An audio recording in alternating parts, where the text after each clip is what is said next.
Assalamualaikum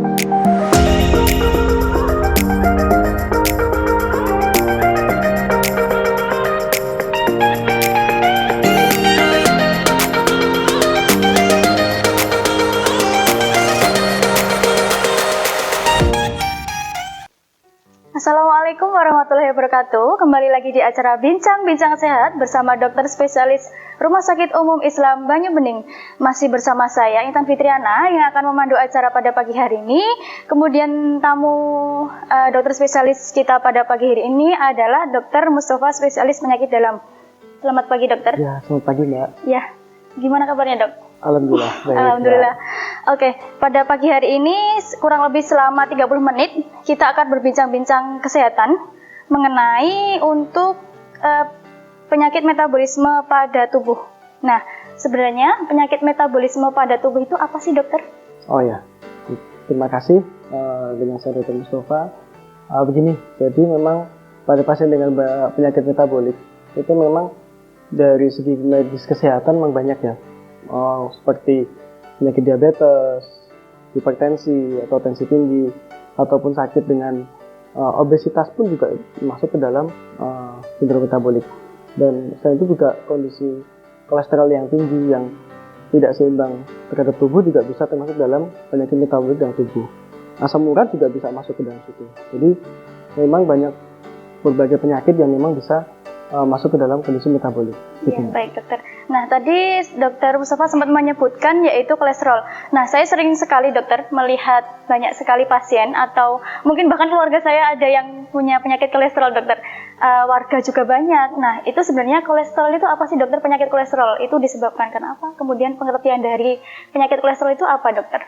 Mungkin bisa dijelaskan secara singkat? Ya, terima kasih. Jadi banyak masyarakat atau mungkin keluarga kita sendiri yang menganggap kolesterol itu adalah suatu penyakit. Tapi sebenarnya kolesterol itu sebenarnya dibutuhkan oleh tubuh kita. Jadi kolesterol dibutuhkan dalam tubuh kita dalam jumlah yang sesuai, yang tepat. Nah, akan menjadi suatu penyakit ketika kolesterol itu menjadi meningkat ataupun menjadi yang tidak normal dalam tubuh kita. Nah, memang dalam tubuh kita itu kolesterol itu kan yang banyak ditemukan dalam tubuh. Nah, yang berbahaya itu yang kalau kolesterol di pembuluh darah. Ketika di pembuluh darah, kolesterol kan dia berikatan dengan suatu protein. Nah, protein ini disebut dengan lipoprotein. Nah, kadang kita ngecek kolesterol, ada yang cek kolesterol total atau kolesterol yang namanya HDL atau LDL. Nah, itu sebenarnya ada fungsinya masing-masing. Nah, untuk kolesterol yang tadi berikatan dengan lipoprotein ada dua, HDL dan LDL. Nah, yang LDL ini biasanya kalau orang nyebut adalah kolesterol jahat. Karena apa? Karena LDL ini dia fungsinya ketika dia meningkat, dia fungsinya adalah mengambil kolesterol ataupun lipid di dalam liver, pengolahan metabolisme liver ke seluruh tubuh. Nah, di mana ketika jumlah LDL-nya itu meningkat tinggi, maka akan berisiko untuk lemak-lemak itu mengendap dalam tubuh, misalnya di perut, di pembuluh darah yang lain, misalnya ke ginjal, ke jantung, ataupun ke otak. Nah, kalau HDL itu, high density lipoprotein itu, kalau orang nyebut kolesterol yang baik. Ketika kita nilai kolesterol HDL itu baik atau tinggi, itu berarti dalam tubuh kita baik, karena HDL itu fungsinya dia kebalikan dari LDL. HDL itu dia fungsinya mengangkut penumpukan lemak di tubuh-tubuh kita, yang seluruh tubuh itu kembali ke liver untuk dimetabolisme. Nah, ketika orang normal itu HDL dan LDL akan seimbang jumlahnya. Tapi kalau yang kolesterolnya tinggi, mungkin yang LDL atau LDL-nya itu tinggi ya dok? Ya, ataupun triglycerid biasanya juga orang juga cek itu. Nah, Gitu. Ya. Kalau untuk tadi kan sudah dijelaskan mengenai bagaimana apa itu LDL dan HDL. Kemudian biasanya untuk faktor risiko penyakit tersebut atau faktor risiko penyakit kolesterol itu apa saja sih dokter? Faktor risiko banyak sih, Mbak. Jadi memang satu memang faktor berat badan, obesitas, kegemukan. Tapi bukan tidak menutup kemungkinan orang yang kurus pun juga kolesterol bisa tinggi. Jadi tidak harus orang yang kegemukan, obesitas menjadi tinggi, tapi tidak. Nah, berikutnya faktor risiko merokok. Merokok itu memang dia juga menjadi faktor risiko untuk terjadinya kolesterol meningkat. Apalagi kandungan zat nikotin dalam rokok, kandungan zat yang lain juga berisiko untuk meningkatnya kolesterol. Dan yang paling penting adalah pola makan. Jadi makanan yang kita makan, seperti makan makanan yang berminyak, makan makanan yang mengandung kolesterol tinggi seperti daging-daging merah, nah itu faktor risiko untuk menaikkan kolesterol juga tinggi. Termasuk daging merah itu juga ya dok ya? Meskipun sebenarnya dok, daging merah itu bervitamin, tapi juga ada yang negatifnya ya. Kalau dok, kita mengkonsumsi berlebihan ya pasti akan bisa mengganggu metabolismenya. Gitu. Kemudian untuk tadi sudah dibahas, sebenarnya kalau masyarakat Indonesia itu kalau tidak makan daging itu nggak enak ya dok. Ya. Biasanya makan daging apalagi pas Idul Adha. Nah itu kira-kira bagaimana ya dok kita gejalanya bisa kita lihat. Biasanya kok rasanya nggak enak. Nah itu biasanya gejala yang dirasakan pasien dengan kolesterol tinggi atau dengan lemak yang jahat tadi tinggi itu bagaimana dok? Biasanya yang sering muncul kalau dokter menerima konsulan dari pasien atau seperti apa gitu? Jadi gimana dok gejala? Memang banyak pasien yang datang ke saya itu yang sudah datang dengan gejala. Tapi ada juga kolesterol yang memang dia nggak butuh gejala. Jadi ada yang tanpa gejala, ketika dicek, kita screening, misalnya dia ada penyakit yang lain, misalnya hipertensi, gula darah, ataupun asam urat yang lain, kita cek kolesterol kita tinggi. Dan kadang ada yang nggak muncul gejala. Nah yang mesti kita waspadai ya kalau sudah sampai muncul gejala. Yang biasanya kalau kita muncul gejala, misalnya dari atas, biasanya kita sakit kepala. Pusing itu biasanya itu ya? Ya, terus turun ke bawah, nanti lehernya kayak kaku-kaku, cengeng. Sama dengan gejala asam urat ya dok? Hampir sama, cuma memang kolesterol yang tingginya tidak terlalu tinggi biasanya belum muncul gejala. Ketika sudah tinggi sekali biasanya muncul gejala badan pegel-pegel, terus tangan dan kaki sampai kesemutan. Nah itu gejala-gejala awal yang memang kita harus deteksi lebih awal. Baik dokter. Kalau tadi dokter membahas mengenai deteksi awal, nah itu deteksi awal itu kan biasanya kita cek lab ya dok ya? Yang paling sering itu adalah cek lab. Nah itu waktu yang tepat untuk kita cek lab itu kapan dok? Apa pas kok badan saya rasanya nggak enak? Apa saya harus cek lab? Atau saya habis makan daging kambing, daging sapi yang berlebihan jadi harus saya cek lab? Nah itu waktu yang tepat kapan dokter biasanya? Atau 2 minggu sekali atau gimana dok? Ya, jadi memang ketika kita sudah mulai muncul gejala dan faktor-faktor risiko yang ternyata kita mendapatkan ada itu semua, biasanya kita kalau dari dokter kita melakukan pengecekan lanjutan, misalnya dengan pemeriksaan laboratorium kolesterol. Jadi nanti kita bisa lihat kolesterol totalnya berapa, LDL-nya berapa, HDL-nya berapa, lalu trigliseridnya berapa. Nah nanti ketika nilainya itu memang tinggi dan ini pasien ada indikasi untuk diberikan obat, ya kita berikan tata laksana pengobatan. Cuma tidak semua kolesterol yang tinggi harus langsung kita berikan obat. Jadi ada pencegahan-pencegahan lainnya dok ya? Baik dokter. Kalau diperiksa menggunakan alat yang seperti biasa kan hanya langsung hasilnya kolesterol. Nah itu sebenarnya membuktikan nggak sih dok, kurang lebih 99% dia terindikasi penyakit kolesterol, apa harus cek lab ke yang lebih lengkap ada HDL dan LDL tadi dok? Biasanya kan ada alat yang cuma menunjukkan, kolesterolnya berapa ratus atau berapa puluh gitu. Ya memang untuk yang cek yang maksudnya yang pakai pembuluh darah kapiler gitu ya? Iya, jadi cek yang biasanya di apotek kan ada ya dok ya? Nah itu gimana dok keakuratannya? Mungkin dokter bisa menjelaskan sedikit? Ya memang itu sebenarnya untuk evaluasi terapi sih. Maksudnya ketika itu tinggi, sebenarnya lebih bagusnya adalah cek lanjutan ke laboratorium. Yang lengkap LDL dan HDL-nya tadi ya? Karena nanti kan yang diambil ada pembuluh darah vena. Dan itu nanti lebih spesifik. Mana kolesterol yang baiknya itu nilai berapa, kolesterol jahatnya berapa, seperti HDL sama LDL tadi. Nah nanti akan lebih spesifik. Apakah ini sudah mulai butuh terapi atau belum, mungkin bisa spesifik di situ. Baik dokter. Gitu. Kemudian kalau untuk pasien dengan dia sudah terindikasi kolesterol tinggi, apakah pasien itu bisa sembuh dokter? Apakah bisa orang sehat bisa terindikasi kolesterol dan seterusnya bisa terindikasi atau mungkin sewaktu-waktu bisa sembuh dok kalau kolesterol itu? Gimana dokter? Itu kembali lagi ke ini mbak. Jadi memang pada pasien dengan kolesterol tinggi kembali ke penyakit metabolik tadi. Dari dalam dirinya sendiri kita harus deteksi penyakit yang lain juga. Jadi pasien datang kolesterol tinggi, kita nggak mungkin cuma fokus ke kolesterolnya aja. Kita lihat dia ada diabetes nggak, dia ada penyakit penyertanya ya yang lain nggak, atau riwayat stroke atau riwayat sakit jantung. Nah ketika pasien dengan ada riwayat sakit jantung, kolesterol dengan stroke, nah itu kita untuk target penurunan kolesterolnya lebih rendah. Dan penata laksana kolesterolnya harus dengan pengawasan dan pemantauan dokter. Karena memang obat kolesterol ini ada yang memang tidak mungkin diminum seumur hidup. Cuma kita kendalikan nilainya juga. Ketika dia cuma kolesterol saja, tidak ada faktor yang lain, ketika sudah normal, itu biasanya kita edukasi untuk menjaga pola hidup dan pola makan yang baik.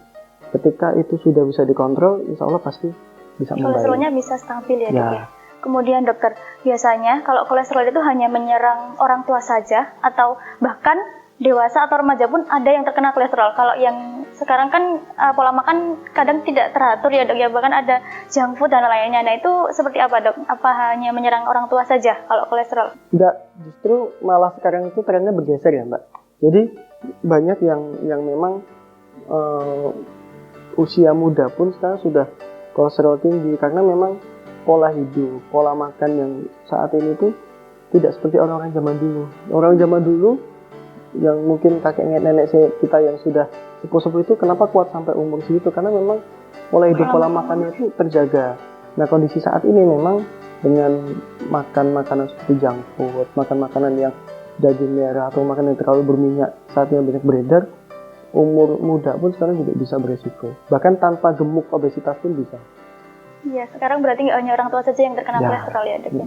Biasanya kalau pasien sudah terindikasi, bahkan remaja yang indikasi terkena kolesterol, ada kemungkinan penyakit lain nggak sih dok?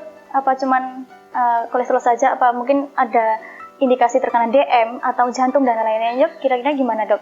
Nah ini yang kita sebut tadi penyakit metabolik ya. Jadi kolesterol itu kan dia di pembuluh darah.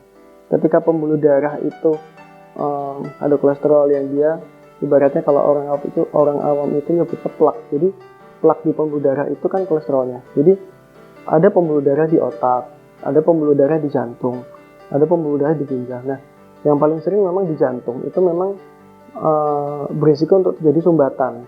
Ketika kolesterol itu tinggi dan tidak tertangani dengan baik, komplikasinya bisa kena serangan jantung atau pasien ke kepala, ke otak bisa kena ke penyakit stroke. Nah itu memang ketika tidak ditangani dengan baik maka komplikasinya akan makin melebar. Gitu. Berarti ya harus diwaspadai ya dok ya mengenai pola makan dan pola hidupnya. Kemudian tadi kan dokter sudah menjelaskan mengenai apa saja komplikasinya, kemudian gejalanya. Nah ini yang paling penting dok, bagaimana kita mencegah penyakit kolesterol itu muncul dokter? Mungkin bisa dijelaskan dari kita olahraga dan lainnya, bisa dijelaskan dokter? Ya baik, jadi begini, untuk yang pada kolesterol tinggi atau belum kolesterol tinggi, memang pola hidup sehat itu yang paling penting ya Mbak. Jadi memang spesifik untuk kolesterol, ya tetap kita menghindari makanan yang, misalnya kita udah pernah tinggi nih kolesterolnya, ya makanan yang berminyak terlalu seperti goreng-gorengan yang lemak jenuh tinggi itu perlu diwaspadai. Kalau bisa ya di stop dulu ketika kolesterol tinggi. Nah, makan makanan seperti daging merah itu juga bisa berpengaruh. Terus makan jeroan itu juga bisa berpengaruh. Jika berlebihan ya dok, tapi kalau hanya sekadarnya aja, insya Allah tidak apa-apa ya dok ya. Nah, terus yang bisa kita lakukan yang lain, minum air putih. Nah, minum air putih itu yang cukup sehari 2 liter atau setara dengan 8 gelas sehari. Terus untuk olahraga, tadi memang olahraga itu penting.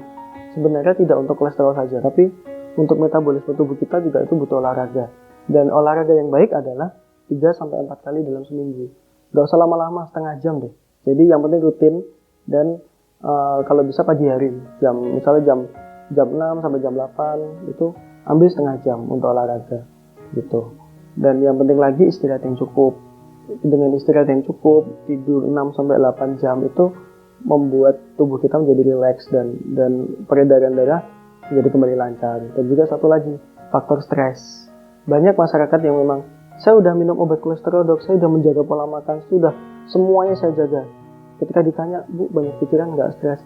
Iya dok, masih mikir ini. Nah, itu yang faktor yang lain yang memang kadang kita tidak terpikirkan untuk itu. Itu juga bisa. Malah jadi penyebabnya ya dok? Ya, itu ya bisa menjaga kendali stres, emosi, pikiran itu juga bisa membantu menurunkan. Baik dokter.